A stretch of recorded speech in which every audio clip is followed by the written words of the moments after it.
So I don't mean this in any sort of condescending way, but I was flipping through Twitter and then suddenly read your tweet about being nervous about being your second movie, and that just blew my mind. I don't know if because I've been seeing you through the Disney Channel, and you're such an accomplished performer in my head that it just blows my mind that it's your second movie. What made you want to pursue this one? I actually had this meeting before I auditioned for Spider-Man, and I had not done anything at that time. Wow.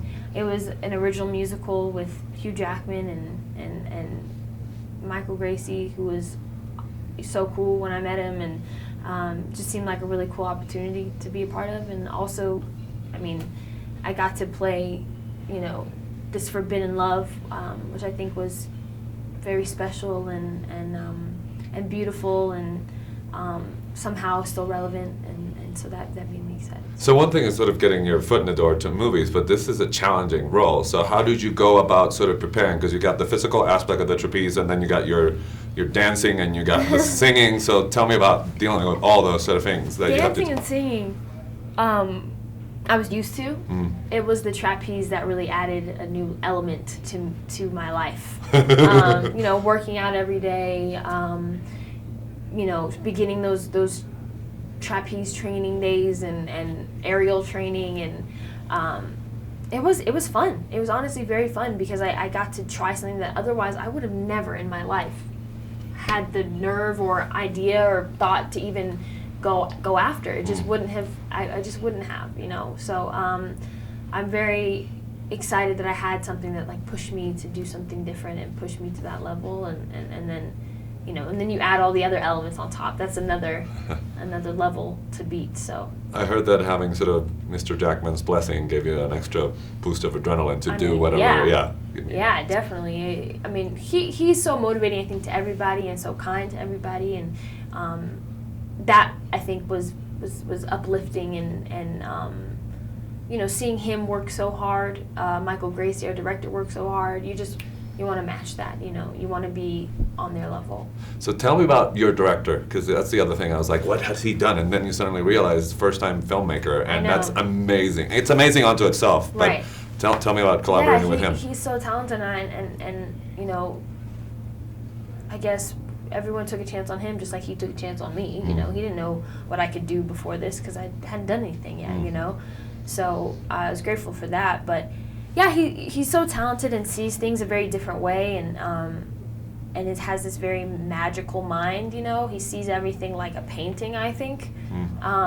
I would love to see how he views just sees through Michael Gracie's eyes. Everything is like heightened and in Technicolor, and it's just a different world he lives in.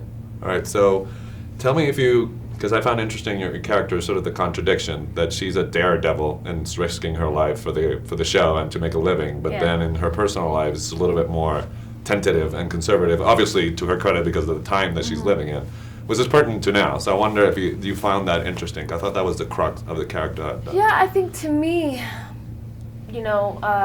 flying through the air is easy for her. That is, that's what she loves, that's what she does, that's her escape from the real world. That's her, where she gets her excitement, where she can, leave the burdens and the struggles of for her everyday and just be in the air. But, the dangers of the time don't compare to that. They just don't, So falling in love with somebody that puts you in danger, and that you cannot be with is hard. And it's a battle, and it's a constant battle of mind and heart, what your heart is telling you, how you feel, what, love is a very powerful emotion, and what that means versus what your brain is trying to tell you is the right thing to do. And so having that bravery to protect yourself, and then having that bravery to just follow your heart is another level of I think, to me, of bravery. It's another level of strength, being able to just go with your heart at the end of the day and let love conquer all. It's much easier said than done. Obviously, all the numbers are wonderful, but this is me as a standout. I was wondering, it talks to about sort of being true to yourself, but also one of the things that I took away with is finding your tribe. I was wondering if you sort of had that moment that you felt like it synced in. This is it. This is me, and this is what I like to do. Or yeah, I mean, I think that that's a process. You know, that all these characters are going through it at different times in their life, being able to be comfortable enough to say that this is me.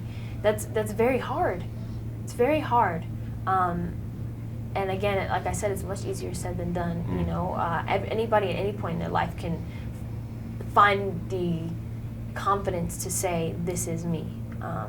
It doesn't necessarily have to be when you're young. It doesn't happen when you're old. Whenever, you know, everybody's going through that process and growing and learning and finding out who they are.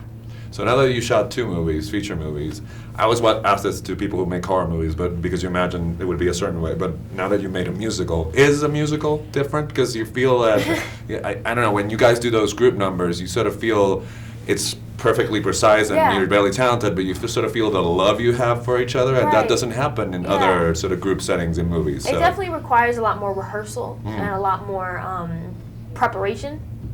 And I think because of that, you develop like a family. You know, I think everybody on set was so loving and motivating. It was such a good environment on set to be around. Everybody was happy to be there, wanted to do good, wanted to work hard.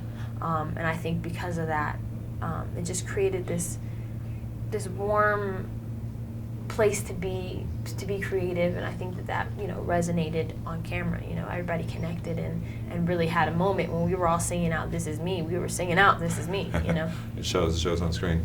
So I know you don't take yourself very seriously, but you have this on screen. When you're on camera, you have sort of this old school '30s glamour movie star when the ladies were on top of the box office. So I was wondering if you had any actress that sort of inspiration from that era or any other era, because you sort of exude that old school glamour. I don't know if there's a specific reference. You know, I was thinking of the time, and I wanted her to be, you know, strong and powerful and elegant, and always walk, I think, with that poise and you know, she has much better posture than I do. I don't think there's a specific person that comes to mind because this character doesn't exist in real life. You know, a lot of this is fictitious. So I got to just create whoever I wanted her to be. She's probably a mold of a million different powerful women. All right, and you did a fantastic job. Thank So you. pleasure talking to you. Of course, thank you. All right, you guys have a